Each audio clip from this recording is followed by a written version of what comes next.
কাশ্মীরের পাহাড় ঘেরা উপত্যকা পাহেলগাম দীর্ঘদিন ধরেই পর্যটকদের কাছে আকর্ষণীয় স্থান। মিনি সুইজারল্যান্ড খ্যাত এই এলাকা সম্প্রতি আরও জনপ্রিয়তা পেয়েছিল, কারণ ভারত সরকার দাবি করেছিল ওই অঞ্চলে সন্ত্রাসী সহিংসতা কমে এসেছে। কিন্তু 22 এপ্রিল সেখানে এক মর্মান্তিক হামলায় অন্তত 20 জন নিহত এবং আরও বহু মানুষ আহত হয়েছেন। অজ্ঞাত বন্দুকধারীরা পর্যটকদের উপর গুলি চালায় বলে জানা গেছে। এটি 2019 সালের পর কাশ্মীরের সবচেয়ে প্রাণঘাতী সন্ত্রাসী হামলা। হামলার দায় স্বীকার করেছে রেজিস্ট্যান্স ফ্রন্ট নামে একটি গোষ্ঠী। তারা দাবি করেছে অঞ্চলটিতে 85,000 বহিরাগত বসতির প্রতিবাদে এই হামলা চালানো হয়েছে। তবে ভারতের পুলিশ বলছে ভারতীয় শাসনের বিরোধী সন্ত্রাসীরা এই হামলার পেছনে রয়েছে। ভারতের সাবেক সামরিক ও গোয়েন্দা কর্মকর্তারা অভিযোগ করেছেন পাকিস্তানের সেনাবাহিনী এই হামলার নেপথ্যে রয়েছে এবং এর বিরুদ্ধে দৃঢ় ও দ্রুত জবাব চেয়েছেন তারা।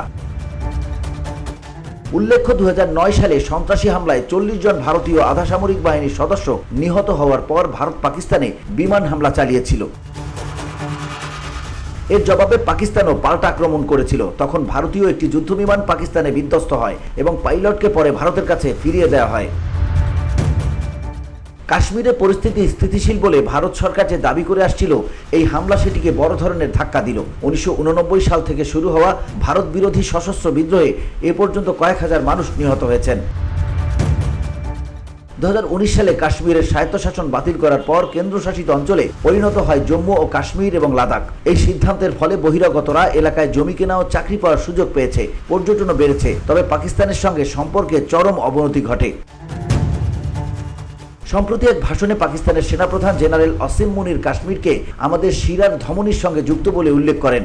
তিনি বলেন, আমরা কাশ্মীরের কথা ভুলব না এবং আমাদের কাশ্মীরি ভাইদের ন্যায়সঙ্গত সংগ্রাম থেকে মুখ ফিরিয়ে নেব না। ভারতের সাবেক নিরাপত্তা বিশ্লেষকরা মনে করছেন মার্কিন ভাইস প্রেসিডেন্ট জেডি ভ্যান্স ও ভারতীয় প্রধানমন্ত্রী নরেন্দ্র মোদীর বিদেশ সফরের সময় এই হামলা চালানো হয়েছে আন্তর্জাতিক নজর কাড়ার জন্য এবং কাশ্মীরের পর্যটন খাতকে ক্ষতিগ্রস্ত করার জন্য।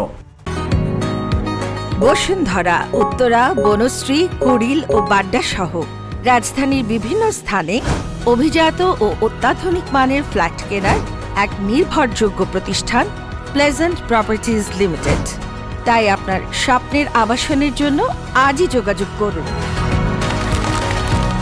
Pleasant properties limited, where destiny matches eventually।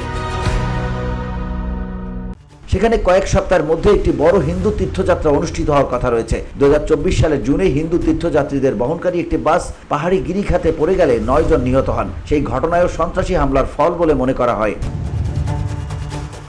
VOD Bangla news desk.